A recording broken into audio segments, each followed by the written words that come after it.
Hello learners, ಇವತ್ತು ನಾವು teaching practice ಬಗ್ಗೆ ಕಲಿಯೋಣ. ಈ ವಿಡಿಯೋನ ಆಬ್ಜೆಕ್ಟಿವ್ಸ್, ಈ ಸೆಷನ್ ನಂತರ ನೀವು ಏನು ಕಲಿತೀರಾ ಅಂತ ನೋಡೋಣ. ಪ್ರೆಸೆಂಟೇಷನ್ ಸ್ಕಿಲ್ಸ್ನ ಪ್ರಾಮುಖ್ಯತೆ, ಎಫೆಕ್ಟಿವ್ ಪ್ರೆಸೆಂಟೇಷನ್ ಸ್ಕಿಲ್ಸ್ ಫಾಲೋ ಮಾಡೋದು. ಬನ್ನಿ ಆರಂಭಿಸೋಣ. Structuring of questions. ಕ್ವೆಶ್ಚನ್ಸ್ ಕೇಳೋದು ಒಂದು ಮುಖ್ಯವಾದ ಟೆಕ್ನಿಕ್. ಇದು ಎಲ್ಲ ಟ್ರೈನರ್ಸ್ಗೆ ಚೆನ್ನಾಗಿ ಗೊತ್ತಿರಬೇಕು. ಟ್ರೈನರ್ ಕ್ವೆಶ್ಚನ್ ಮಾಡ್ತಾರಂತ ಗೊತ್ತಿದ್ರೆ ಮಾತ್ರನೇ ಒಂದು ಟ್ರೈನಿ ಅದನ್ನ ಗಮನವಾಗಿ ನೋಡ್ತಾನೆ. ಪ್ರಶ್ನೆ ಕೇಳೋದು ಅನ್ನೋದು ಒಂದು ಅದ್ಭುತವಾದ ಟೆಕ್ನಿಕ್. ಅದು ಎಲ್ಲ ಟ್ರೈನರ್ಸ್ಗೆ ಚೆನ್ನಾಗಿ ಗೊತ್ತಿರ್ಬೇಕು. ಟ್ರೈನರ್ ಒಂದು ಪ್ರಶ್ನೆ ಕೇಳಿದ್ರೆ ಅದನ್ನ ಟ್ರೈನಿ ಹಲವಾರು ವಿಧದಲ್ಲಿ ಆನ್ಸರ್ ಮಾಡೋಕೆ ರೆಡಿಯಾಗಿರ್ಬೇಕು. ಟ್ರೈನರ್ ಮೂಲಕ ಕ್ವೆಶ್ಚನ್ ಮಾಡೋದು ಕಲಿಬೇಕು. ಆಗ್ಲೇ ನಿಮ್ ಲಕ್ಷ್ಯನ ಸಾಧಿಸೋಕೆ ಆಗತ್ತೆ. ಸ್ಟೂಡೆಂಟ್ಸ್ ನ ಅರ್ಥ ಮಾಡ್ಕೋಬೇಕು. ಇಲ್ಲಿ ನಿಮ್ ಸ್ಕಿಲ್ ತುಂಬಾ ಅಗತ್ಯ. ಯಾವುದೇ ಸಬ್ಜೆಕ್ಟ್ ಅಥವಾ ಗ್ರೇಡ್ ಲೆವೆಲ್ಗೆ ಯೂಸ್ ಮಾಡ್ಬೋದು. Purpose of questioning. ಟ್ರೈನೀಸ್ ಕಲ್ತ್ಕೊಂಡದನ್ನು ಡೆಮಾನ್ಸ್ಟ್ರೇಟ್ ಮಾಡೋಕೆ ಹೇಳ್ಬೇಕು. ಅಂದ್ರೆ ಟ್ರೈನೀಸ್ ಹತ್ರ ಏನ್ ತಿಳ್ಕೋಬೇಕು ಅದನ್ನ ತಿಳ್ಕೋಬೇಕು. ಕ್ಲಾಸಲ್ಲಿ ಎಲ್ಲವನ್ನೂ ಡೀಟೇಲ್ಡ್ ಆಗಿ ಕಲಿಸ್ಬೇಕು. ಟ್ರೈನೀಸ್ಗೆ ನೀವು ಯಾವ ಸಬ್ಜೆಕ್ಟ್ ಹೇಳ್ತಾ ಇದ್ದೀರೋ ಅದನ್ನ ಡೀಟೇಲ್ಡ್ ಆಗಿ ಕ್ಲಿಯರ್ ಆಗಿ ಹೇಳಿದ್ರೇನೆ ಅವ್ರಿಗೆ ಅರ್ಥ ಆಗತ್ತೆ. ಟ್ರೈನೀಸ್ ಅವನೇನ್ ಕಲ್ತಿದ್ದಾನೋ ಅದನ್ನ ಮನ್ಸಲ್ಲಿ ದೃಢವಾಗಿ ಇಟ್ಕೋತಾನೆ. ಆದ್ರಿಂದ ಆ ಸಬ್ಜೆಕ್ಟ್ನ ಅವ್ರಿಗಿಷ್ಟವಾದ ಥರದಲ್ಲಿ ಅರ್ಥ ಆಗೋ ಥರ ನೀವು ನೋಡ್ಕೋಬೇಕು. ಆಮೇಲೆ ಟ್ರೈನೀಸ್ನ ಎಲ್ಲ ವಿಷಯದಲ್ಲೂ ಇನ್ವಾಲ್ವ್ ಆಗೋ ಥರ ನೋಡ್ಕೋಬೇಕು. Order of questioning. 3 ತರದ ಕ್ವೆಶ್ಚನ್ಸ್ ಇದೆ. ಒಂದು ಸಿಂಪಲ್ ಕ್ವೆಶ್ಚನ್ಸ್, ಸಬ್ಜೆಕ್ಟ್ ಅರ್ಥ ಮಾಡ್ಕೊಳಕ್ಕೆ, ಕೇಳುವಾಗ ಆನ್ಸರ್ ಮಾಡೋಕೆ ಇದು ಹೆಲ್ಪ್ ಮಾಡತ್ತೆ.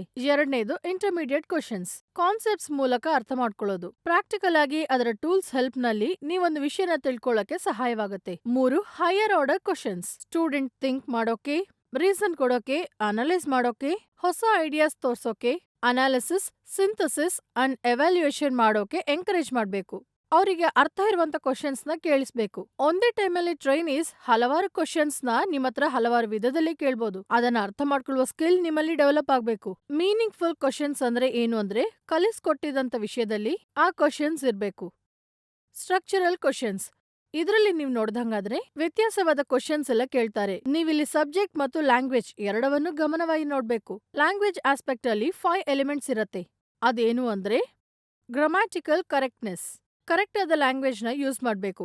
ಸಿಂಪಲ್ ಆದ ಸರಳವಾದ ಲ್ಯಾಂಗ್ವೇಜ್ ನ ಯೂಸ್ ಮಾಡ್ಬೇಕು. ಕಾನ್ಶಿಯಸ್ನೆಸ್, ಕ್ವಶನ್ಸ್ ನೀವು ಸರಿಯಾಗಿ ಹೇಳ್ಬೇಕು. ರಿಲೆವೆನ್ಸಿ, ಸಬ್ಜೆಕ್ಟ್ಗೆ ಸಂಬಂಧಪಟ್ಟ ಕ್ವಶನ್ಸೇ ಇರಬೇಕು. ಅದು ಟ್ರೈನೀಸ್ಗೆ ಉಪಯೋಗವಾಗುವ ತರ ಇರಬೇಕು. ಸ್ಪೆಸಿಫಿಸಿಟಿ, ಸಬ್ಜೆಕ್ಟ್ಗೆ ಸಂಬಂಧಪಟ್ಟ ಕ್ವಶನ್ಸ್ ಆಗ್ಬೇಕು. ಅದರಿಂದ ಒಂದೇ ಆನ್ಸರ್ನ ನೀವು ಹೊರಗೆ ತೆಗಿಬೇಕು. ಕ್ಲಾರಿಟಿ, ನೀವು ಮಾತಾಡುವಂತ ಲ್ಯಾಂಗ್ವೇಜ್ ಕ್ಲಿಯರ್ ಆಗಿರ್ಬೇಕು. ಇದು ನಿಮ್ ಇಮೇಜ್ ನ ಡೆವಲಪ್ ಮಾಡತ್ತೆ. ಪ್ರಾಸೆಸ್, ಕ್ವಶನ್ ಮಾಡೋಕು ಆನ್ಸರ್ ಮಾಡೋಕು ಒಂದು ಪ್ರಾಸೆಸ್ ಇರತ್ತೆ. ಇದರಲ್ಲಿ ಸುಮಾರು ಆಸ್ಪೆಕ್ಟ್ಸ್ ಇರತ್ತೆ. ಕ್ವಶನ್ ಮಾಡುವಂತ ಸ್ಪೀಡ್, ನೀವು ಕೇಳುವಂತ ಕ್ವಶನ್ ತುಂಬಾ ಸ್ಲೋ ಆಗಿ ಅಥವಾ ಫಾಸ್ಟ್ ಆಗಿ ಹೀಗೆಲ್ಲ ಕೇಳಲೇಬಾರದು. ಟ್ರೈನರ್ ನ ವಾಯ್ಸ್ ತುಂಬಾ ಕ್ಲಿಯರ್ ಆಗಿ ಇರ್ಬೇಕು. ಅವ್ರು ಹೇಳುವಂತ ಒಂದೊಂದು ಮಾತು ಎಲ್ಲರ ಕಿವಿಯಲ್ಲಿ ಬೀಳ್ಬೇಕು. ಪಾಸ್, ಅದಕ್ಕೆ ಅರ್ಥ ಏನು ಅಂದ್ರೆ ಕ್ವಶನ್ಸ್ ಮಾಡಿದ ನಂತರ ಅವರಿಗೆ ಆನ್ಸರ್ ಹೇಳೋಕೆ ಸ್ವಲ್ಪ ಸಮಯ ಕೊಡ್ಬೇಕು. ಸ್ವಲ್ಪ ಪಾಸ್ ಮಾಡ್ಬೇಕು. ಸ್ಟೈಲ್, ನೀವ್ ಹೇಳಿಕೊಡುವಂತದ್ದು ಸ್ಟೈಲಿಶ್ ಆಗಿರ್ಬೇಕು. ಟ್ರೈನಿ ಅದರಿಂದ ಅಟ್ರಾಕ್ಟ್ ಆಗ್ಬೇಕು. ನೀವ್ ಯಾರಾದ್ರೂ ನನಗೆ ಟ್ರಾನ್ಸ್ಫಾರ್ಮರ್ ಬಗ್ಗೆ ವಿವರವಾಗಿ ಹೇಳ್ಬಹುದಾ? ವೈಷ್ಣವಿ, ನೀನು ಟ್ರಾನ್ಸ್ಫಾರ್ಮರ್ ಬಗ್ಗೆ ವಿವರಣೆ ಕೊಡು. ಟ್ರಾನ್ಸ್ಫಾರ್ಮರ್ ಒಂದು ಸ್ಥಿರ ಯಂತ್ರವಾಗಿದೆ. ಅದು ಪವರ್ ಮತ್ತೆ ಫ್ರೀಕ್ವೆನ್ಸಿನ ಬದಲಾಯಿಸುತ್ತದೆ. ತಪ್ಪಾದ ಉತ್ತರ. ಟ್ರಾನ್ಸ್ಫಾರ್ಮರ್ ಯಾವತ್ತೂ ಪವರ್ ಮತ್ತು ಫ್ರೀಕ್ವೆನ್ಸಿನ ಬದಲಾಯಿಸಲ್ಲ. ಸುಧೀರ್, ನೀನ್ ಹೇಳ್ಬೋದಾ ಟ್ರಾನ್ಸ್ಫಾರ್ಮರ್ ಬಗ್ಗೆ ವಿವರಣೆನಾ?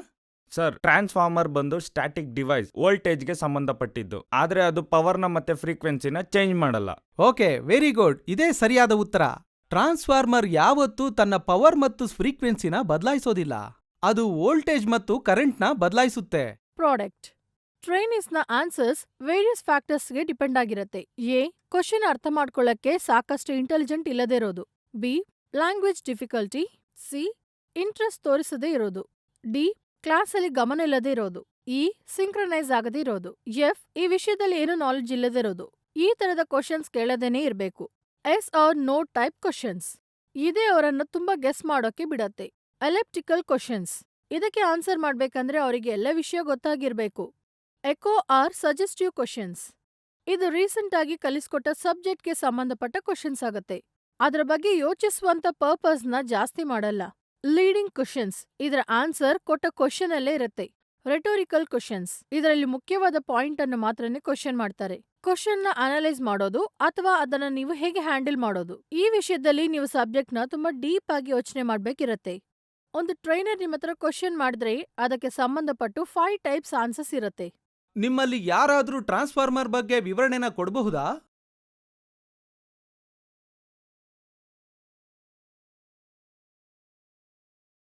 ಎಲ್ರೂ ಯಾಕೆ ಸುಮ್ನಿದ್ದೀರಾ?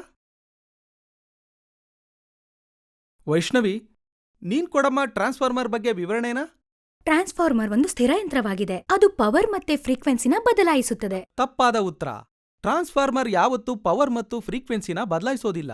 ನಿತೇಶ್, ನೀನ್ ಕೊಡು ಟ್ರಾನ್ಸ್ಫಾರ್ಮರ್ ಬಗ್ಗೆ ವಿವರಣೆನಾ? ಟ್ರಾನ್ಸ್ಫಾರ್ಮರ್ ಬಂದು ಒಂದು ಎಲೆಕ್ಟ್ರಿಕಲ್ ಡಿವೈಸ್. ಇದರಲ್ಲಿ ವೋಲ್ಟೇಜ್ ಕರೆಂಟ್ ಬಂದು ಜಾಸ್ತಿ ಆಗತ್ತೆ, ಕಡಿಮೆ ಆಗತ್ತೆ ಮತ್ತು ಅದರಿಂದ ಪವರ್ ವೋಲ್ಟೇಜ್ ಬದಲಾವಣೆ ಕಾಣುತ್ತೆ. ಏನಿದು ಸರಿಯಾದ ಉತ್ತರನಾ? ಆಶೀರ್ವಾದ್, ಸರಿ ನೀನ್ ಹೇಳು, ಟ್ರಾನ್ಸ್ಫಾರ್ಮರ್ನ ಡೆಫಿನಿಷನ್ ಏನು ಅಂತ? ಟ್ರಾನ್ಸ್ಫಾರ್ಮರ್ ಒಂದು ಎಲೆಕ್ಟ್ರಿಕಲ್ ಡಿವೈಸ್. ವೋಲ್ಟೇಜ್ ಮತ್ತು ಕರೆಂಟ್ ನಲ್ಲಿ ಬದಲಾವಣೆ ಇದೆ. ವೋಲ್ಟೇಜ್ ಮತ್ತು ಕರೆಂಟ್ ಅಲ್ಲಿ ಬದಲಾವಣೆ. ಓಕೆ, ಈ ಉತ್ತರ ಪೂರ್ತಿಯಾಗಿ ಸರಿಯಲ್ಲ. ನನ್ನ ಮಾತಿನ ಅರ್ಥ 100% ಸರಿಯಲ್ಲ. ಬೇರೆ ಯಾರಾದ್ರೂ ಹೇಳ್ತೀರಾ? ಸುಧೀರ್, ನೀನ್ ಹೇಳ್ತೀಯ ಟ್ರಾನ್ಸ್ಫಾರ್ಮರ್ ಬಗ್ಗೆ ವಿವರಣೆನಾ? ಟ್ರಾನ್ಸ್ಫಾರ್ಮರ್ ಬಂದು ಒಂದು ಸ್ಟ್ಯಾಟಿಕ್ ಡಿವೈಸ್. ಅದು ವೋಲ್ಟೇಜ್ ಕರೆಂಟ್ ನ ಹೆಚ್ಚು ಮಾಡುತ್ತೆ, ಕಡಿಮೆ ಮಾಡುತ್ತೆ. ಆದ್ರೆ ಅದರ ಪವರ್ ಮತ್ತೆ ಫ್ರೀಕ್ವೆನ್ಸಿ ಒಂಚೂರು ಬದಲಾಗಲ್ಲ. Okay, very good. ಇದೇ ಸರಿಯಾದ ಉತ್ತರ. ಟ್ರಾನ್ಸ್ಫಾರ್ಮರ್ ಯಾವತ್ತೂ ಫ್ರೀಕ್ವೆನ್ಸಿ ಮತ್ತು ತನ್ನ ಪವರ್ನ ಬದಲಾಯಿಸೋದಿಲ್ಲ. ಅದು ಕೇವಲ ವೋಲ್ಟೇಜ್ ಮತ್ತು ಕರೆಂಟ್ನ ಬದಲಾಯಿಸುತ್ತೆ. ಓಕೆ, ಈಗ ನಿಮ್ಗೆಲ್ರಿಗೂ ಗೊತ್ತಾಯ್ತಲ್ಲ ಟ್ರಾನ್ಸ್ಫಾರ್ಮರ್ ಬಗ್ಗೆ ವಿವರಣೆ ಏನು ಅಂತ? Okay, very good. ಯಾವ ರೆಸ್ಪಾನ್ಸ್ ಇಲ್ಲ. ತಪ್ಪಾದ ರೆಸ್ಪಾನ್ಸ್. ಸ್ವಲ್ಪ ಮಟ್ಟಿಗೆ ಕರೆಕ್ಟ್ ಆನ್ಸರ್. ಇನ್ಕಂಪ್ಲೀಟ್ ರೆಸ್ಪಾನ್ಸ್, ಆಮೇಲೆ ಕರೆಕ್ಟ್ ರೆಸ್ಪಾನ್ಸ್. ಕ್ವಶನ್ಸ್ ಕೇಳ್ತಾ ಇದ್ದಂಗೆನೆ ಟ್ರೈನೀಸ್ ಹತ್ರ ಬೇರೆ ಬೇರೆ ಕ್ವಶನ್ಸ್ ಎಲ್ಲ ಕೇಳ್ತಾ ಅವ್ರು ಕೊಡುವಂತ ಆನ್ಸರ್ಸ್ನ ನಾವು ಡೀಪ್ ಆಗಿ ಥಿಂಕ್ ಮಾಡ್ಬೇಕು. ಆಗ್ಲೇ ಕರೆಕ್ಟ್ ಆದ ಆನ್ಸರ್ಸ್ ಹೊರಗ್ ಬರತ್ತೆ ಅಥವಾ ಸಬ್ಜೆಕ್ಟ್ನ ಅವರಿಗೆ ಚೆನ್ನಾಗ್ ಅರ್ಥ ಆಗತ್ತೆ. ಜಹಾಂಗೀರ ಅಂಡ್ ಅಸೋಸಿಯೇಟ್ಸ್ ಪ್ರಕಾರ ನೋಡಿದ್ರೆ ಕ್ವಶನ್ಸ್ ಕೇಳೋದು ಇವ್ರೊಂದು ಟೆಕ್ನಿಕ್ ತರಾನೇ ನೋಡ್ತಾರೆ. ಅದನ್ನ ಹಾಗೆ ವರ್ಣನೆ ಮಾಡ್ತಾ ಇದ್ದಾರೆ. ಅದ್ರಲ್ಲಿ ಸರಿಯಾದ ಆನ್ಸರ್ಸ್ ಪಡೆಯೋದ್ರಕ್ಕಾಗಿ ಅದ್ರಲ್ಲಿ ಟ್ರೈನೀಸ್ನ ರೆಸ್ಪಾನ್ಸ್ನ ಡೀಪ್ ಆಗಿ ಗಮನಿಸ್ತಾ ಇದ್ದಾರೆ. ಅವರಿಗೆ ಚೆನ್ನಾಗಿ ಅರ್ಥ ಮಾಡಿಸುವಾಗ್ಲೇ ನಿಮಿಗೂ ಚೆನ್ನಾಗಿ ಕ್ಲಿಯರ್ ಐಡಿಯಾ ಬರುತ್ತೆ. ಸಬ್ಜೆಕ್ಟ್ನ ಕ್ಲಿಯರ್ ಆಗಿ ಹೇಳಿ ಡೀಪ್ ಆಗಿ ಅರ್ಥ ಮಾಡೋ ತರ ಹೇಳಿದಾಗ ಅದನ್ನು ಮ್ಯಾನೇಜ್ಮೆಂಟ್ ಆಫ್ ಸ್ಕಿಲ್ ಅಂತ ಹೇಳ್ತಾರೆ. Components, prompting. ಟ್ರೈನೀಸ್ಗೆ ನೀವು ಕ್ಲೂಸ್ ಕೊಡ್ಬೇಕು. ಅವರು ತಪ್ಪಾಗಿ ಅಥವಾ ನೋ ರೆಸ್ಪಾನ್ಸ್ ಕೊಟ್ರೆ ಅವರಿಗೆ ನೀವು ಹೇಳೋಕೆ ಸಹಾಯ ಮಾಡ್ಬೇಕು. ಬಿ, ಸರಿಯಾದ ಆನ್ಸರ್ ಕೊಟ್ಟವರಿಗೆ ಎಂಕರೇಜ್ ಮಾಡೋ ತರ ಬೇರೆ ಬೇರೆ ಕ್ವಶನ್ಸ್ ಕೇಳ್ಬೇಕು.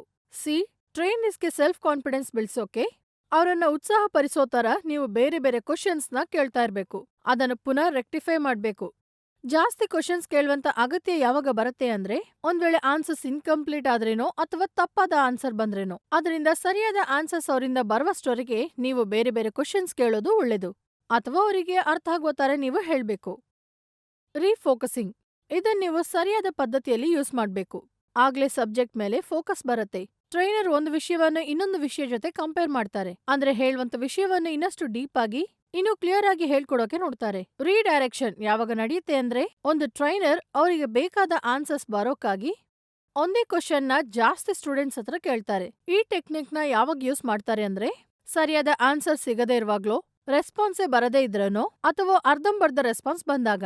Increasing critical awareness. ಇದನ್ನ ನೀವು ಯಾವಾಗ ಯೂಸ್ ಮಾಡ್ತೀರಾ? ಟ್ರೈನಿಗೆ ಕೊಟ್ಟಂತ ಆನ್ಸರ್ ಪೂರ್ತಿಯಾಗಿ ಕರೆಕ್ಟ್ ಆಗಿರತ್ತೆ. ಆಮೇಲೆ ಅವ್ರು ಕೊಟ್ಟ ಆನ್ಸರ್ ನೀವು ಕೂಡ ಇಂಪ್ಲಿಮೆಂಟ್ ಮಾಡ್ಬೋದು. ಟ್ರೈನಿ ಇನ್ನು ಚೆನ್ನಾಗಿ ಅರ್ಥ ಮಾಡ್ಕೊಳ್ಳೋದಕ್ಕಾಗಿ ಲರ್ನರ್ ಅವರನ್ನ ಎಂಕರೇಜ್ ಮಾಡ್ಬೇಕು. Skill of reinforcement feedback skill. ಇದು ಒಂದ್ ತರದ ಕಂಡೀಷನ್. ಇದರಲ್ಲಿ ಗಿಫ್ಟು ಸಿಗ್ಬೋದು, ಪನಿಷ್ಮೆಂಟು ಸಿಗ್ಬೋದು. ಆಗ್ಲೇ ಈ ಪ್ರೊಸೀಜರ್ ಮೂವ್ ಆಗತ್ತೆ. ಇಲ್ಲಿ ಟ್ರೈನರ್ ಸರಿಯಾಗಿ ರೂಲ್ಸ್ ಅಂಡ್ ರೆಗ್ಯುಲೇಷನ್ಸ್ ಫಾಲೋ ಆಗ್ಬೇಕು. ಈ ಪ್ರೊಸೀಜರ್ ಅಲ್ಲಿ ಒಂದು ಲರ್ನರ್ಗೆ ಒಳ್ಳೆಯ ರಿವಾರ್ಡ್ ಸಿಕ್ಕಿದೆ ಅಂದ್ರೆ ಅವರು ಇನ್ನಷ್ಟು ಸ್ಟ್ರಾಂಗ್ ಆಗ್ತಾರೆ. ಯಾರನ್ನಾದ್ರೂ ನೀವು ಹೊಗಳದೆ ಬಿಟ್ರಿ ಅಂದ್ರೆ ಅವರ ಸ್ಕಿಲ್ ಪೂರ್ತಿ ಕಮ್ಮಿ ಆಗ್ಬಿಡತ್ತೆ.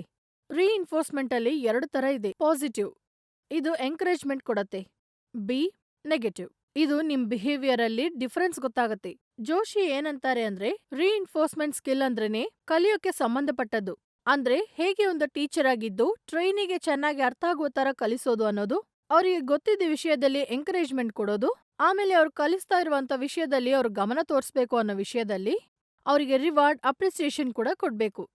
ಅನ್ಡಿಸೈರಬಲ್ ಮಾತುಗಳನ್ನು ತಪ್ಪಾದ ಪದ್ಧತಿಯಲ್ಲಿ ಯೂಸ್ ಮಾಡಬಾರದು. ಡಿಸ್ಕರೇಜಿಂಗ್ ವರ್ಡ್ಸ್ ಯೂಸ್ ಮಾಡಬಾರದು. ನೆಗೆಟಿವ್ ಆಗಿ ಯಾವ ವಾಯ್ಸ್ ಟೋನ್ ಯೂಸ್ ಮಾಡಬಾರದು. ಸಿ, ಅವರಲ್ಲಿ ಉತ್ಸಾಹ ಕಮ್ಮಿ ಆಗೋ ತರ ಮಾತಾಡಬಾರದು. Negative and non verbal words ನ ಯೂಸ್ ಮಾಡಬಾರದು. ರೀಇನ್ಫೋರ್ಸ್ಮೆಂಟ್ ಅನ್ನ ತಪ್ಪಾಗಿ ಯೂಸ್ ಮಾಡಬಾರದು. ಡಿಸೈರಬಲ್, ನೀವು ಮಾತಾಡುವಂತ ವರ್ಡ್ಸ್ ಪಾಸಿಟಿವ್ ಆಗಿ ಇರಬೇಕು. ಎ, ಹೊಗಳ್ತಾ ಇರುವಂತ ವರ್ಡ್ಸ್. ಬಿ, ಟ್ರೈನೀಸ್ ಮನಸ್ಸನ್ನ ಅರ್ಥ ಮಾಡ್ಕೊಳ್ಳುವ ತರ ಇರುವಂತ ವರ್ಡ್ಸ್. ಸಿ, ಟ್ರೈನೀಸ್ ಕೇಳೋದು ನಮಗೆ ಚೆನ್ನಾಗಿ ಅರ್ಥ ಆಗುವಂತ ವರ್ಡ್ಸ್ ಅದು ನಿಮ್ ಸ್ಟೈಲಲ್ಲಿ ಅರ್ಥ ಆಗೋ ತರ ಮಾಡ್ಬೇಕು. ಮನಸ್ಸಿಗೆ ಬೇಜಾರಾಗುವ ತರ ಮಾತುಗಳಿರ್ಬಾರದು. ಎ. ಟ್ರೈನಿ ಹೇಳೋದ್ರನ್ನು ನೀವು ಚೆನ್ನಾಗಿ ಬ್ಲಾಕ್ ಬೋರ್ಡ್ ಅಲ್ಲಿ ಬರಿಬಹುದು. ಬಿ. ನಾನ್ ವರ್ಬಲ್ ಆಕ್ಷನ್, ಒಳ್ಳೆಯ ವರ್ಡ್ಸ್ ಅನ್ನು ನೀವು ಯೂಸ್ ಮಾಡಬಹುದು. ಇಷ್ಟರವರೆಗೆ ನಾವು ಏನೆಲ್ಲ ನೋಡಿದ್ವಿ ಅಂತ ಈಗೊಮ್ಮೆ ನೋಡೋಣ. ಎಫೆಕ್ಟಿವ್ ಆಗಿ ಕ್ವಶನ್ ಮಾಡೋದು ಒಂದು ಅದ್ಭುತವಾದ ವಿಷಯ.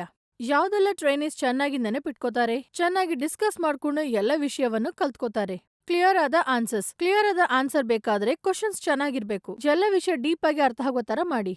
ಒಂದು ಟ್ರೈನಿ ಅರ್ಧಂಬರ್ಧ ಆನ್ಸರ್ ಹೇಳ್ತಾರೆ, ನೀವ್ ಅದಕ್ಕೆ ಕೋಪ ಮಾಡ್ಕೊಳ್ಳದೆ ಚೆನ್ನಾಗಿ ಅರ್ಥ ಆಗುವ ತರ ಡಿಸ್ಕ್ರೈಬ್ ಮಾಡೋದು ಒಳ್ಳೇದು. ಅದು ನಿಮ್ ಬಾಧ್ಯತೆ.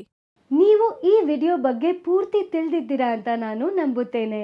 ಪುನಃ ಭೇಟಿಯಾಗೋಣ ಇನ್ನೊಂದು ಇಂಟ್ರೆಸ್ಟಿಂಗ್ ಮತ್ತು ಎಕ್ಸೈಟಿಂಗ್ ವಿಡಿಯೋ ಜೊತೆ. ಅಲ್ಲಿ ತನಕ thank you and good bye.